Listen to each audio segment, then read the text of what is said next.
Good morning, everyone, and welcome. It is Conference Championship Sunday. That's right. We have the AFC and NFC Championship games here this afternoon and this evening, 3 o'clock Eastern Time. We got the Kansas City Chiefs and the Baltimore Ravens.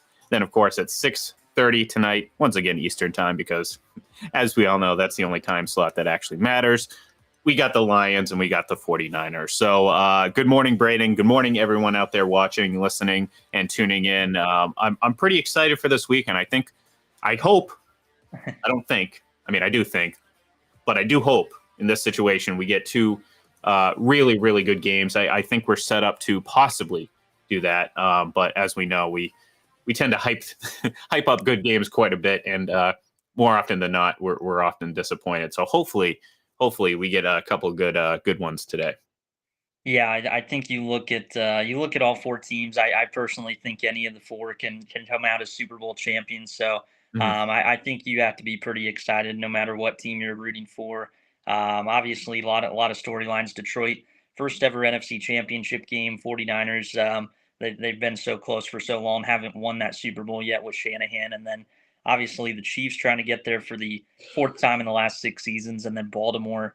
Hard to believe as many AFC Championship games as the Ravens have played in. This is their first time hosting, so going to be some pretty cool environments, I think, today. And like you said, hopefully it lives up to the hype. Yeah, and I mean, look, we have this year's been kind of, I don't know. No, I'm not going to say odd, but obviously, Kansas City, you can't count them out, but they're not the prohibitive favorites as they may have been in the past. So that's added a wrinkle, and obviously they're going into this game as an actual underdog. It's your standard home spread. Obviously they're on the road going to Baltimore, the higher seed. And look, I mean, Baltimore has, I mean, there's no reason why they shouldn't be the favorites, and as much as, and look, I mean, I think the reason the line is so small or so just low is because of Kansas City. That's the respect that they deserve, being the defending champion. And as you said, a team that's looking for their fourth appearance in 6 years, you can't count them out. But at the same time, that shouldn't negate what the Ravens have done this season. And, that's kind of weather the storm and keep that one seed. And like you mentioned before, I mean, this is their first chance hosting an AFC championship game, as crazy as this sounds, because they've had some really good success. But then you think back and you're like, well, for much of their run in the early to mid 2000s, or like early 2000s into the 2010s, they were competing with guys like Brady and Manning and the Steelers. So it's not that surprising that they hadn't hosted a AFC championship game during that time. Yeah, and I just kind of think back to kind of like so many of the quarterbacks that we've seen over the years too with the Ravens. Joe Flacco obviously had a great run too, but you look at some of the guys that had that early playoff success. Trent Dilfer in that 2000 Super Bowl. So this is really kind of their first time, I think, in a while where you could argue the offense is kind of the most potent that it's been in any of these AFC Championship games. I guess top to bottom. I think the moves that Baltimore made at wide receiver this offseason, obviously given Lamar probably his best cast of weapons to this point, you've kind of seen him grow as a passer. I think you look at just his history so far in the league. I mean, it wasn't like he was incapable of making certain throws, but I think just playing the position, making more correct decisions, and just managing the game a little bit better. I think that's something that has really helped in his growth this season. So you look at guys I think like say Flowers. Obviously, Isaiah Likely, when Mark Andrews has been out, has been huge. So having this cast of weapons around him too has certainly made this a more dangerous offense. Yeah, and we've seen him, flourish in different ways. I mean, the guy can do it on the ground and in the air, and again, in years past, and add in the fact that they're getting Mark Andrews back too today. Which, look, I think injuries, and we're going to get to those in just a minute, are going to be the biggest factor, both positively and negatively in this game, I think, and ultimately it's going to decide the game because as great as it is for Baltimore to get Mark Andrews back and put him in the mix, not having Joe Tooney for the Chiefs, I think is that's a it's tough because the strength of their the strength of their line comes from the middle. And Joe Tooney, I mean, you know, he was great for the Patriots. He's been great for the Chiefs. I mean, he's just a great offensive lineman, and you know, he could possibly have a torn pec, which could impact his availability if the Chiefs win today, going into the Super Bowl. So to me, I look at that, I'm like, whew, you know, you're going up against a defense that, look, not taking anything away from the Chiefs, but the Dolphins and Bills weren't. I mean, they were hurt, you know, and Miami in particular was trotting out a linebacking group that would have been good in 2005, not 2023. So, not, you know, not taking anything away from their wins, both very impressive. The Ravens are a much different animal, and when you consider how good they are on their defensive line, and you factor in you're not going to have Joe Tooney in there, who kind of anchors that left side, particularly with Donovan Smith. You know, kind of, again, I'm not going to say I told you so, not you. But, you know, I watched the Bucks for the last couple of years pretty intently. And Donovan Smith, you know, he's always good for one or two really backbreaking penalties during a pretty crucial drive. And without Joe Tooney there to kind of carry a lot of that load on that side, I think that's going to be a big issue. So positively for the Ravens, they get Mark Andrews back. Negatively for the Chiefs, they lose Joe Tooney, but you know, maybe they get a little positive without Kadarius Toney. I don't know how that would work, but either way, that could be a positive for them. But yeah, Joe Tooney being out today I think that's the biggest storyline going into this game right now. Yeah, I think I look at the Ravens too. I think the teams in the playoffs. I think especially in today's NFL, where it's a little more wide open. I just think having that strong backbone up the middle from defensive tackle to linebacker to safety means so much more. So I look at this Ravens defensive tackle group. I don't think they're going to obviously garner many headlines, but probably the best defensive tackle group you could argue in the league. With Matt Abuike's had a breakout season, obviously in a contract year. Been able to do it against the run and the pass, and then Michael Pierce has been a run stuffing guy for a long time, who just is able to move people so easily. So yeah, it's going to be interesting to see you know, how the Chiefs are able to handle that group with their speed. Really, really fast defense, but with how physical they are too, they can kind of just pick their poison, mix and match certain guys, and move them around the line of scrimmage. So I think Allegretti stepping in, Nick Allegretti, he's obviously had some chances before, even in the playoffs, but it's way different than Tooney when you kind of have Tooney's experience and expertise. It's you know, not like Creed Humphrey and Trey Smith aren't really known for their football IQ, but it's kind of a different animal with Tooney and his level of play. One of the things that Patrick Mahomes does so well and has done so well the last couple of weeks is obviously use his legs, but he's done it a lot up the middle of the field because there's been opportunities that have opened up, and maybe, you know, there's no window to pass the ball, but you know, when there was that run last week in particular where the left side just kind of opened up, and he's a very good instinctual runner, so he just found the hole and scampered. I mean, I think it's hilarious when he runs. I don't know why. I just think it's funny. Like I just, something about it doesn't seem like he should be this good at it, but I don't know what it is. But either way, that's been a big advantage for them. So now you look at it now and you're talking about the defensive tackles and the defensive line. I don't know how many of those holes are going to be there, especially again without Joe Tooney in there.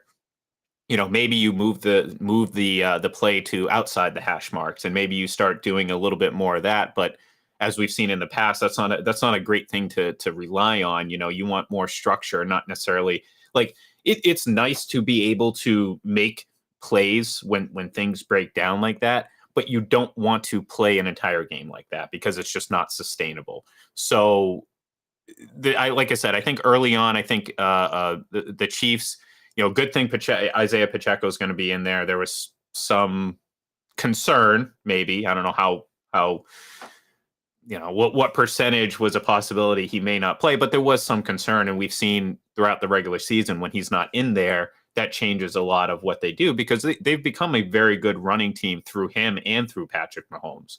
So, you know, that again, you go into this game, you're thinking, okay, you know, the Chiefs are down probably their best lineman, easily their best lineman. You know, I don't think there's any argument with that.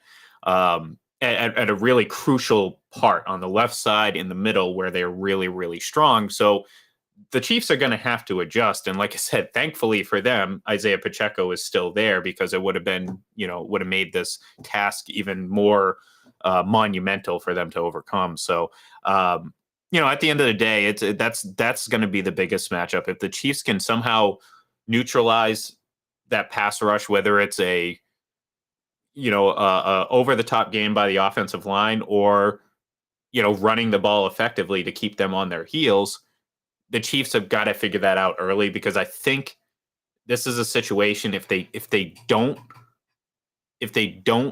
fall behind early, and I know they're really good at coming back, I don't think they're coming back in this game, because the Ravens they're too good at that, and they're very good at playing from ahead. So to me, it's very crucial early on for this Chiefs team to figure out a way to lessen the impact of that defensive line, because once they can do that, then I think things will open up for them. But if they can't do that, especially without Tooney in there, it might be a long day for this Chiefs team, and a pretty good one for the Ravens. Yeah, and I think you look at the Ravens' run defense. I don't know if it's obviously a major question mark or an Achilles heel. The run defense might be their worst part of their defense, but also Roquan Smith, Patrick Queen, they're probably playing as good as any linebackers have been all season long. And you kind of, I guess, dive into the numbers on Baltimore. The run defense, I think, ranks middle of the pack, but efficiency numbers, it's a little more in the favor of the opponent, just because they're not facing a lot of teams that are going to run the ball, when they're trailing so much. So Baltimore hasn't really been put in that spot a lot, where they faced, I think, a lot of carries just all 4 quarters. So if Kansas City can kind of establish that early, I think it'll be one of those games that could definitely be back and forth and be a shootout. But yeah, like you said, I think if Kansas City gets down early, I think this is one of those games that you really have to wonder how those secondary weapons are going to be able to step up. Outside of Travis Kelce or Rashid Rice, Marquez Valdez-Scantling obviously finally kind of come through a little bit last week, but those are some guys that you just don't know, I think, until you get in certain spots in the game how they're going to perform.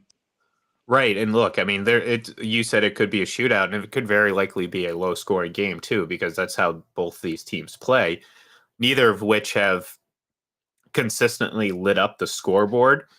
They've just done very well at they're just very efficient offenses, and obviously very good defenses. So again, you fall behind, it could only be, before, it's like you fall behind to the Texans by 20 points. You're like, okay, a couple of years ago, obviously, not now. I mean, now is a little bit different, but a couple of years ago, you fall behind to the Texans. You're like, all right, I mean, there's going to be opportunities to come back in that game.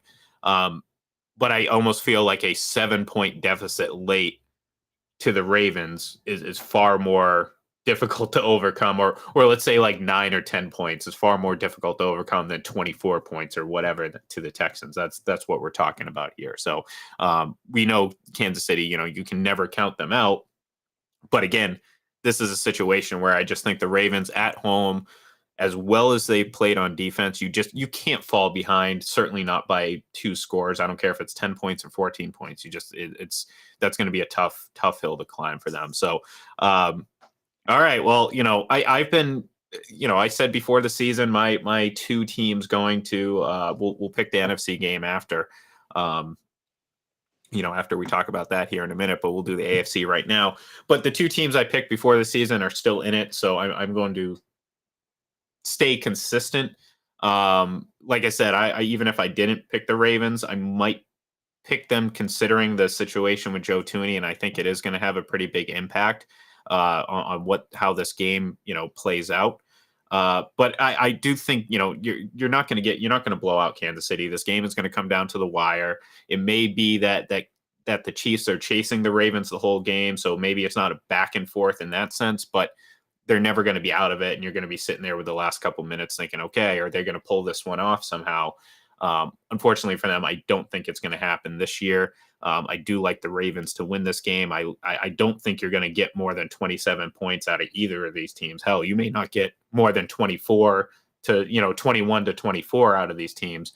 So, like I said, I like the Ravens at home. I think their defense is too good. Their offense is good enough, and they have the MVP quarterback, and I think he's going to perform this week. So I like the Ravens.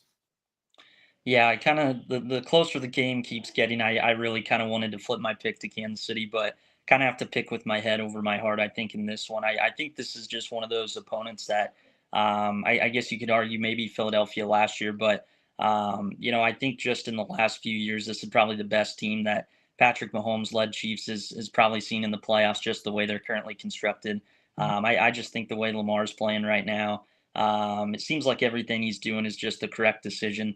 And then you kind of just add in his dual threat ability, the weapons they put around him. I just think there's a lot more ways that they can kind of beat you and pose as a threat compared to maybe recent years. So I just look as much as I think Mahomes and Kelsey and Rice can go out and have a big game, and same with Pacheco. Um, I just think this opponent, the margin for error is obviously so much more, minimalized against this team just because of, I think, the questions with the secondary weapons and how they're going to perform. So I think it's just not going to be enough offensive firepower this week compared to what we saw last week with the matchup in Buffalo. So I got to go Baltimore here. Yeah, and look, I mean, Baltimore's a team that not too long ago just blew the doors off the 49ers, who look like, the by far the best team in the NFC. So, and look, to be honest, like I said, part of my pick was influenced by the fact that I picked the Ravens before the season, so I'm going to stick with it. Obviously, at this point, there's no reason not to. But again, if I didn't pick them, it would really come down, and I keep putting it on it, the Joe Tooney injury. I think it's so, because I've seen him play. I understand his impact. I know what type of player he's been for the Chiefs. And I think just combined against the team, and like you said, this is probably the best team that they've faced. I'd say better than Cincinnati, who they lost to a couple years ago. I think Cincinnati was kind of more right place, right time. I think they still were a good team, but I think the Ravens, you consider, Lamar Jackson's about to be a two-time MVP. He's been in the league. This isn't Jalen Hurts, who really had his first, taste of success last year. So, to your point, yeah, this might be the best team that they face since they went up against Tom Brady and the Patriots or the Buccaneers. So, that's going to be a big thing for them to overcome, and it'll be interesting to see how they play it out. Like I said before, I think they got to establish what they got to do very early. They can't fall behind. So, anyways, excuse me. Surprise, we both go to Baltimore. We'll see what happens. But all right, over in the NFC tonight, 6:30, you have the 49ers hosting the Lions. This is a game I could see be a back and forth shootout. Both these offenses are certainly capable of putting up a lot of points. Detroit's defense is leaves a lot to be desired. The 49ers obviously have the edge there. But like I said, or like I just mentioned before, I mean, it wasn't too long ago that Baltimore went in and kind of knocked them around and made them look a lot less formidable than what we believe they have been all season. So, uh, look, I mean, I've been saying it for a while, and it looked a little shaky last week, but I think there was a lot of rust and kind of, nerves at the beginning for the 49ers. But, this is the 49ers Super Bowl to win, I think. Um, they've been knocking on the door for a while. They've had just talent, absurd amounts of talent on both sides of the ball. They've been missing the quarterback, and perhaps Brock Purdy is the guy. I mean, hey, 2 for 2 now in NFC Championship games ever since he became a starter. So let's see if he can actually make it through this one, because as we know, last year this is when he got knocked out, and when he got knocked out, the game was there's really no competition there. So. The 49ers should win this game. I mean, let's be honest. I mean, the Lions story is great. They've doubled their playoff appearance, let alone win mark, over the last 50 years in just the last 2 weeks. I just think the 49ers are, like I said, there's something about this team that they're too good right now, and I think this is the year they finally get over the hump. Yeah, and I think you just kind of mentioned the rust from last week and having that much time off. I think this is kind of a perfect opponent kind of too to wake them up out of the gates, kind of a more physical team that's not going to be afraid to kind of punch you in the mouth right away, whether it's with the run game. As bad as that defense has been, Aaron Glenn's, I think, been very aggressive at times to kind of dial up some blitzes and sending all out pressure. So I think they're going to kind of be woken up right away just by what Detroit's doing. But you mentioned Brock Purdy, two NFC Championship game appearances already. I don't really understand the Purdy hate. I don't know if it's just people can't really separate the seventh round pick and Mr. Irrelevant stuff, or he's not necessarily I as think flashy that's as some of these exactly it. guys, which I kind of like. The jokes of him kind of just wearing these Walmart, J.C. Penney type outfits walking in. So I've always just really been impressed with Purdy and his growth from Iowa State. Guy that kind of turned the ball over a lot there, but I think you look at kind of his efficiency numbers. I think it's the best. I want to say downfield, like completion percentage and just being able to test the opponents deep. So I think with Purdy, the goalposts keep getting moved. I don't really understand it. I think he'll come in ready to play today after kind of a shaky start last week. So to me, like you said, though, this could be a shootout. I know Detroit's defense is kind of looked at as a weak unit, but San Francisco, I think, compared to recent years, they've given up a lot more big plays than what we're used to seeing. So um, this is a Detroit offensive line I'm kind of excited to watch. I'm not really worried about their offensive tackles. Chase Young, next to Nick Bosa, hasn't really done a lot since coming in. So they kind of, I think, have to have a big game getting after Goff, or I would kind of worry about this 49ers secondary outside of Charvarius Ward a little bit. So the defenses, to me, it's going to be interesting to see which one is able to kind of make those splash plays. Yeah, and look, going back to Purdy real quick, I think you hit the nail on the head. It's because he was a late round draft pick. I mean, we saw the same thing with Brady. Even after winning multiple Super Bowls, it was always like, the narrative around him and Purdy is his talent, because people mistaken athleticism for talent. Well, there's a lot more, and I think actually Kurt Warner tweeted this yesterday or the day before, and I retweeted it. He lists off a whole bunch of things that should be considered part of talent when it comes to playing the quarterback position. Like, I mean, you may be talented, you may have talent eye coordination because you can juggle 4 or 5 things in a row, but that doesn't mean anything to me when it comes to playing quarterback. So, having been the last pick of the draft and having been a guy that, obviously no one would have thought he would have been doing what he's doing at this point, that people can't get over that. So I think it's constantly going to be, well, there's no way that Purdy's doing this. He doesn't have the talent, obviously, because he was drafted so late. That's the mentality. So it must be other people around him. Well, like I said, I mean, he got hurt last year in the NFC Championship game. This team did not look the same. He's doing things that, yes, you can make an argument that the Kyle Shanahan system combined with the talent. I don't care what system you run. If you don't have the talent to run that system, it's not going to be just a sure thing. Well, the 49ers have a lot of talent, and of course, it helps the quarterback. Just like the talent with Kansas City helped Patrick Mahomes, but it doesn't make them a lesser quarterback. And we're seeing that right now, the difference between Jimmy Garoppolo and Brock Purdy, because Jimmy Garoppolo had a lot of these same things. I know, okay, Christian McCaffrey is a big difference, but at the same time, you can't just put it all on Christian McCaffrey, because, again, you've seen this team without Brock Purdy. You think they're any good? You think they're going to be the same with Sam Darnold in their center? No, of course not.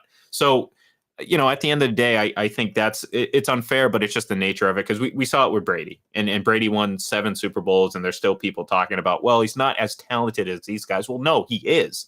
And I can make an argument that he may be the most talented quarterback of all time, but people don't want to understand it, and you're getting the same thing with Brock Purdy. So, but that's not to say that, if this team goes out there and they have a bunch of injuries or get banged up or just don't execute, they can't lose, because the Lions are fully capable of putting up points.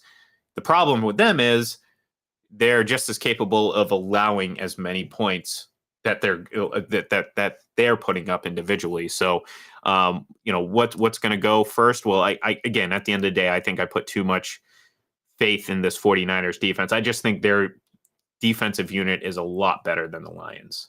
And I think that's ultimately going to be the difference, because the offense is, depending on the day, I mean, you got a lot of comparables on both sides. Especially if Deebo Samuel is either out or at 75%, 50%, all of a sudden, that does change things quite a bit. It's not going to change my pick, but at the same time, it's going to make things a little bit more dicey for the 49ers. So, look, I think both quarterbacks are going to play well in this game. I think the offenses are going to be kind of the big story going into this. Like I said, I think the 49ers defense is a little bit better.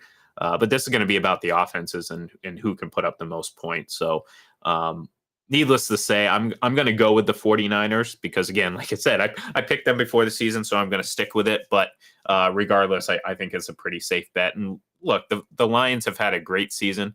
They've had a unbelievable turnaround, and Dan Campbell is certainly a guy that's going to be there for a while. But unfortunately, they're going to fall a little bit short again to the Super Bowl. Yeah, I picked San Francisco to win it all this year too, so I do feel that kind of the same that I have to kind of stick with that. But yeah, it just feels like it's time for this kind of core group. I don't think they're in danger of losing too many big name pieces yet with kind of having the quarterback on a rookie deal, but just feels like it's time for this group to kind of get back to the Super Bowl and break through. You kind of look at some of the weapons, Debo Samuel. I'm kind of excited to see him and C.J. Gardner Johnson maybe go at it a little bit today. There was kind of a video surfacing of Gardner Johnson back earlier in the year, kind of calling him a running back. So I'm sure if they kind of meet up, it's going to be some fireworks. And then you look at George Kittle. I mean, he's since Purdy's become the quarterback, I think his playoff performances have been about as good as anybody. So I think it's just time for this group to kind of get back to that Super Bowl that they did a few years ago. And I just think this is kind of the offense that Shanahan knows he's kind of got his best quarter group right now with Purdy, compared to Jimmy Garoppolo as quarterback. So I have to go with 49ers as well. But yeah, I do think it'll be a shootout. Yeah, which hopefully will, like I said, it'll be a nice closeout to the weekend, nice Sunday night closeout. So, all right, well, there you have it. I mean, we're kind of in sync there. Ravens versus 49ers will be the Super Bowl matchup if we're right. So, of course, what's going to happen is going to be the Chiefs and the Lions. And, hey, it'd be quite the matchup everyone picked before the season. But anyway, so that's going to do it for us here. We will obviously be back. Maybe we'll do something in between now and the Super Bowl. We'll let you know. But regardless, we will be back for Super Bowl Sunday to break this all down and really talk about the matchups and everything like that. It should be a lot of fun. So thank you, everyone, for tuning in. Stay tuned and follow Full Press NFL on Twitter throughout the games today. And of course, moving forward, because we're always going to have some great information there and some great stuff. So thank you, everyone. And we'll talk to you soon.